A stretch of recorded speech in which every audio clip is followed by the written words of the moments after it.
Good evening, Carl from Recording Studio Oxford. And we now come to the third part of the second chapter of the Jungle Book that's called Kaa's Hunting. I hope you're enjoying this. Where we last left off, Mowgli had been taken to the Cold Lairs, the ancient Indian city lost in the jungle. I hope you'll enjoy this portion. Mowgli, who had been trained under the law of the jungle, did not like or understand this kind of life. The monkeys dragged him into the Cold Lairs late in the afternoon, and instead of going to sleep as Mowgli would have done after a long journey, they joined hands and danced about and sang their foolish songs.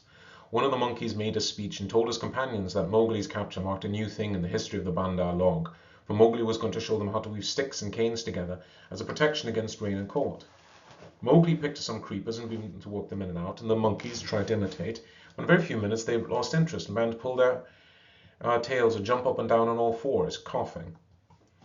"I wish to eat," said Mowgli. "I'm a stranger in this part of the jungle. Bring me food or give me leave to hunt here." 20 or 30 monkeys bounded away to bring him nuts and wild pawpaws, but they fell to fighting on the road, and it was too much trouble to go back with what was left of the fruit. Mowgli was sore and angry as well as hungry, and he roamed through the empty city giving the strangers hunting call from time to time, but no one at all answered him, and Mowgli felt that he reached a very bad place indeed. All that Baloo has said about the Bandar log is true, he thought to himself. They have no law, no hunting call, and no leaders, nothing but foolish words and little picking thievish hands. So if I'm starved or killed, it will be all my own fault. But I must return to my own jungle. Baloo will surely beat me, but it's better than chasing silly rose leaves with the Bandar log. No sooner had he walked to the city than the wall and the monkeys pulled him back, telling him he did not know how happy he was, and pinching him to make him grateful. He set his teeth and said nothing, but went with the shouting monkeys to a terrace above the red sandstone reservoirs that were half full of rainwater. There was a ruined summer house of white marble in the center of the terrace, built for queens dead 100 years ago. The domed half-roof had half fallen in and blocked up the underground passage from the palace by which the queens used to enter, but the walls were made of screens of marble tracery, beautiful milk-white fretwork set with agates and cornelians and jasper and lapis lazuli, and as the moon came up behind the hill it shone down through the open work, casting shadows on the ground like black velvet embroidery. Soft, sleepy, and hungry as he was, Mowgli could not help laughing when the Bandar log began, 20 at a time, to tell him how great and wise and strong and gentle they were, and how foolish he was to leave them. "We are great, we are free, we are wonderful, we're the most wonderful people in all the jungle. We say so, and it must be so," they shouted. "I know people like that. I know quite a lot of people like that. Now, as you are a new listener and can carry our words back to the jungle people so they may notice in the future, we will tell you all about our most excellent selves." Mowgli made no objection, and the monkeys gathered by hundreds and hundreds on the terrace to listen to their own speakers singing in praises of the Bandar log, and whenever a speaker stopped for want of breath, they would all shout together, "This is true, we all say so." Mowgli nodded and blinked and said yes, and when they asked him a question, his head spun with the noise. "Tabaqui the jackal must have bitten all these people," he said to himself, "and now they have madness. Certainly this is Dewani, the madness. Do they never go to sleep? Now there is a cloud coming to cover the moon. If it only a big enough cloud, I might try to run away in the darkness, but I am tired." The same cloud was being watched by two good friends in the ruined ditch below the city wall, for Bagheera and Kaa, knowing well how dangerous the monkey people were in large numbers, did not wish to run any risks. The monkeys never fight unless they are 100 to 1, and few in the jungle care for those odds. "I will go to the west wall," Kaa whispered, "and come down swiftly with the slope of the ground in my favor. They will not throw themselves upon my back in their hundreds, but—" "I know it," said Bagheera. "Would that Baloo were here. But we must do what we can. When the cloud covers the moon, I shall go to the terrace. They'll hold some sort of council there over the boy." "Good hunting," said Kaa grimly, and glided over the west wall. That happened to be the least ruined of any, and the big snake was delayed a while before he could find a way up the stones. The cloud hid the moon, and as Mowgli wondered what would come next, he heard Bagheera's light feet on the terrace. The black panther had raced up the slope almost without a sound and was striking, he knew better than to waste time in biting, right and left upon the monkeys, who were sitting around Mowgli in circles 50 and 60 deep. There was a howl of fright and rage, and then as Bagheera tripped on the rolling, kicking bodies beneath him, a monkey shouted, "There's only one here! Kill him! Kill!" A scuffling mass of monkeys, biting, scratching, tearing, and pulling, closed over Bagheera, while 5 or 6 laid hold of Mowgli, dragged him up the wall of the summer house, and pushed him through the hole of the broken dome. A man-trade boy would have been badly bruised, for the wall was a good 15 feet, but Mowgli fell as Baloo had taught him to fall, and landed upon his feet. Stay there, shouted the monkeys, till we've killed thy friends. Then later we'll play with thee, if the poison people leave thee alive. We be one blood, ye and I, said Mowgli, quickly giving the snake's call. He could hear rustling and hissing in the rubbish all around him, gave the call a second time to make sure. Even so, downward so, said half a dozen low voices. Every ruin in India sooner or later becomes a dwelling place of snakes, and the old summer house was alive with cobras. Stand still, little brother, for thy feet may do us harm. And it is true, Carl. With the exception of the black mamba, there is not a snake that will attack you if it is not provoked. Mowgli stood as quietly as he could, peering through the open work and listening to the furious din of the fight round the black panther, the yells and chatterings and scufflings, and Bagheera's deep, hoarse cough as he backed and bucked and twisted and plunged on the heap of his enemies. For the first time since he was born, Bagheera was fighting for his life. Baloo must be at hand. Bagheera would not have come alone, Mowgli thought. And then he called aloud, "To the tank, Bagheera! Roll to the water tanks! Roll and plunge! Get to the water!" Bagheera heard, and the cry told him that Mowgli was safe, gave him new courage. He worked his way desperately, inch by inch, straight for the reservoirs, halting in silence. Then from the ruined wall nearest the jungle rose up a rumbling war shout of Baloo. The old bear had done his best, but he could not come before. "Bagheera!" he shouted. "I am here. I climb. I haste. Ahuora! The stones slip under my feet. Wait my coming, O most infamous Bandar log." He panted up to the terrace, only to disappear to the head in a wave of monkeys, but he threw himself squarely on his haunches, and spreading out his forepaws, hugged as many as he could hold, and then began to hit with a regular bat, bat, bat, like the flapping strokes of a paddle wheel. A crash and a splash told Mowgli that Bagheera had fought his way to the tank where the monkeys could not follow.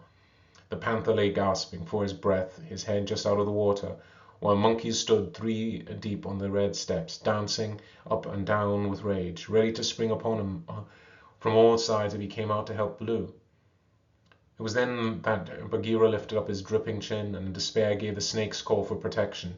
We be of Loan blood, ye and I, for he believed that Kaa had turned tail at the last minute.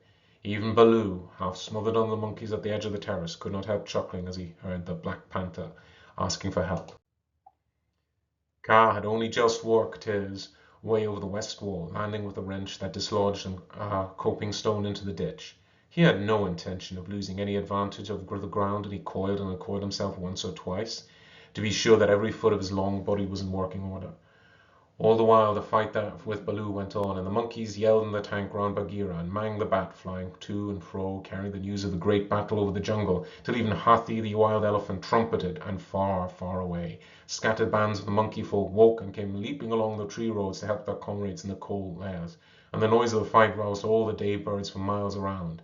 Then Kaa came straight, quickly, and anxious to kill. The fighting strength of a python is in the driving blow of his head, and backed by all the strength and weight of his body. If you can imagine a lance, or a battering ram, or a hammer wielding nearly half a ton driven by a cool, quiet mind living in the handle of it, you can roughly imagine what Kaa was like when he fought. A python 4 or 5 feet long can knock a man down if it hits him fairly in the chest, and Kaa was 30 feet long, as you know. His first stroke was delivered into the heart of the crowd around Baloo. It was sent home with a shut mouth and silence, and there was no need of a second. The monkeys ran and scattered with the cries of "Kaa! Kaa! It is Kaa! Run and run!" Generations of monkeys had been scared into good behavior by the stories the elder told them of Kaa, the night thief, who could slip among the branches as quietly as the moss grows, and steal away the strongest monkey that ever lived. Of old Kaa, who would make himself look so much like a dead branch or rotten stump that the wisest were deceived, till the branch caught them. Kaa was everything the monkeys feared in the jungle, for none of them knew the limits of his power, none of them could look him in the face, and none had ever come out alive of his hug. And so they ran, stammering with terror, to the walls and roofs of the houses, and Baloo drew a deep breath of relief. His fur was much thicker than Bagheera's, but he suffered only sorely in the fight. Then Kaa opened his mouth for the first time and spoke one long hissing word, and the faraway monkeys, hustling to the defense of the coal layers, stayed where they were, cowering, till the loaded branches bent and cracked under them.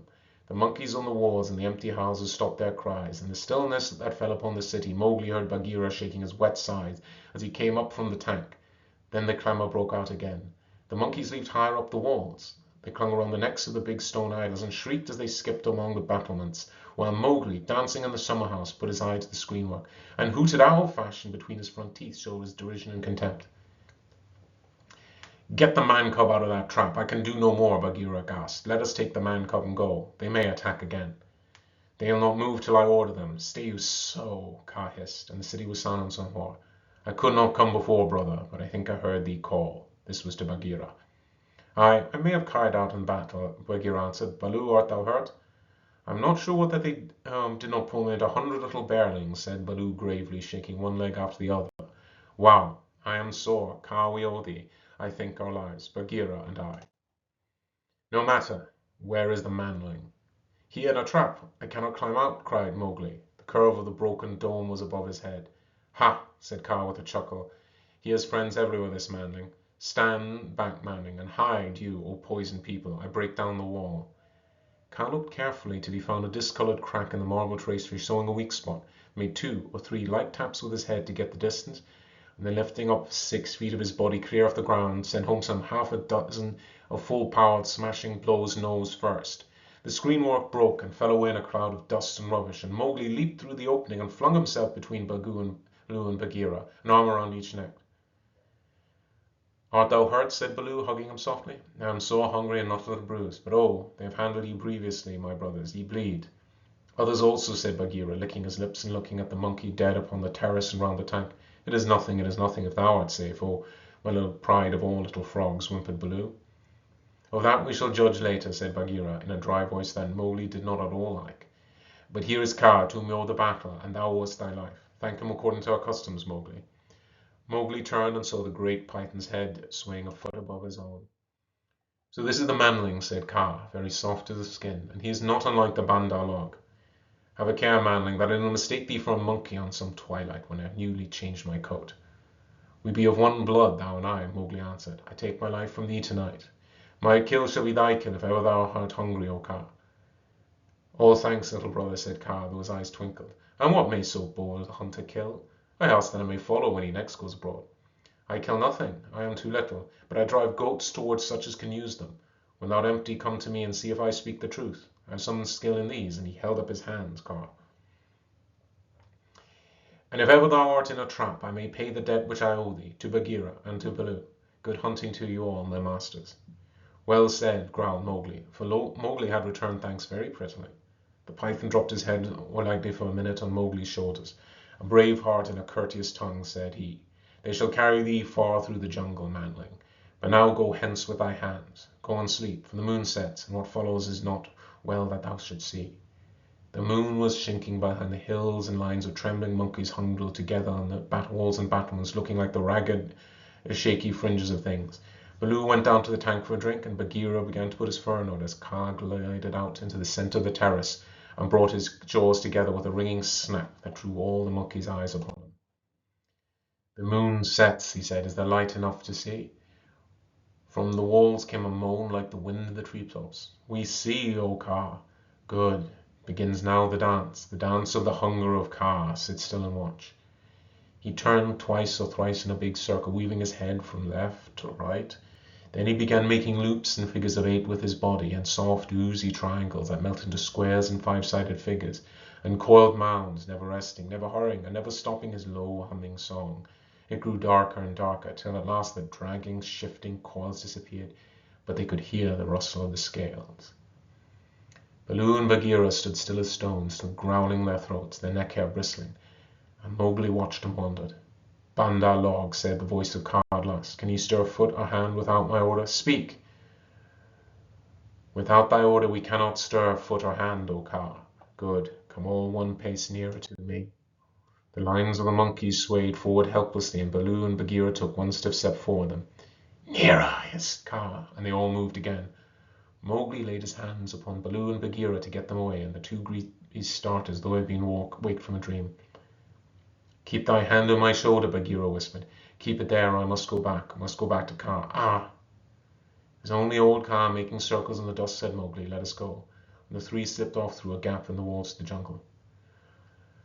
Woof, said Baloo when he stood on the still trees again. Never more will I make an ally of Kaa, and he shook himself all over. He knows more than we, said Bagheera, trembling. In a time, had I stayed, I should have walked down his throat. Many will walk by that road before the moon rises again, said Baloo. He will have a good hunting, after his own fashion. But what was the meaning of it all? Said Mowgli, who did not know anything of the python's powers of fascination. Fascination in the time when this story was written, Carl, it means the ability to hypnotize someone. They stare straight into your eyes and you find yourself held in place because you are too taken by the power of the will that beats your own down. I saw no more than a big snake making foolish circles till the dark came, and his nose was also ho ho. Mowgli, said Bagheera angrily, his nose was sore on thy account, as my ears and sides and paws, and Baloo's neck and shoulders are bitten on thy account. Neither Baloo nor Bagheera will be able to hunt with pleasure for many days. It is nothing, said Baloo, we have the man cub again. True, but he has cost us heavily, in time which might have better been spent in good hunting, in wounds, in hair. I am half plucked all along my back, and last of all in honour. For remember, Mowgli, I, who am the Black Panther, was forced to call upon Kaa for protection, and Baloo and I were both made as stupid as little birds by the hunger dance. All this, man cub, came of thy playing with the Bandar log. True, it is true, said Mowgli sorrowfully. I am an evil man cub, and my stomach is sad in me. What says the law of the jungle, Baloo? Now Baloo did not wish to bring Mowgli into any more trouble, but he could not tamper with the law, and so he mumbled, Sorrow never stays punishment, but remember Bagheera, he is very little. I will remember, but he has done mischief, and blows must be dealt. Mowgli, hast thou anything to say? Nothing. I did wrong. Baloo and thou wounded. It is just. Bagheera gave him half a dozen love taps from a panther's point of view. They would have hardly waked one of his own cubs, but for a 7-year-old boy they amounted to severe beatings you could wish to avoid. When it was all over, Mowgli sneezed and picked himself up without a word. Now, said Bagheera, jump upon my back, little brother, and we will go home. One of the beauties of the jungle law is that punishment settles all scores. There's no nagging afterwards. Mowgli laid his head down on Bagheera's back and slept so deeply that he never waked as he was put down in his home cave.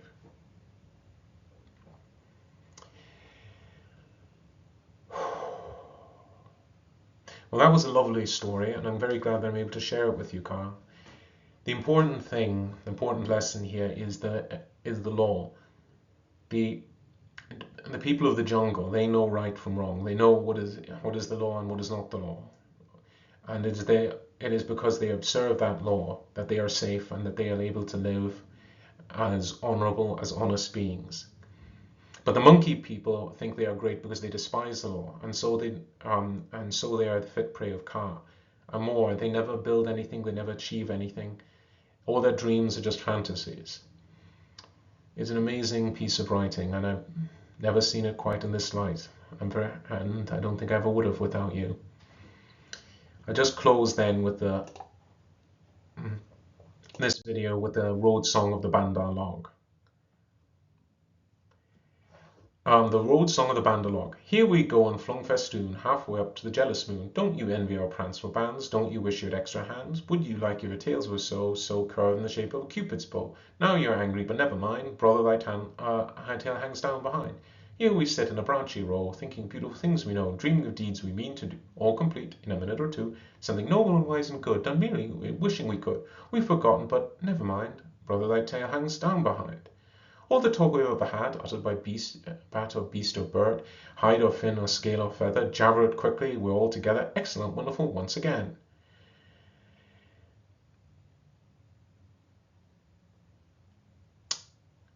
Now we're not talking just like men, let's pretend we are. Never mind, brother, thy tail hangs down behind, this is the way of monkey kind. Then join our leaping lines at scumfish through the pines, then rocket by way of light and high the wild grape swings, though by rubbish in our wake and the noble noise we make, be sure we're going to do some splendid things. Yes, I've known people like that. In fact, I've known peoples like this who always say what they're going to do and make big boasts, and they think that wishing is the same thing as doing. It is not a fit way for any man to live. I love you to pieces, Carl. I hope you enjoyed this one.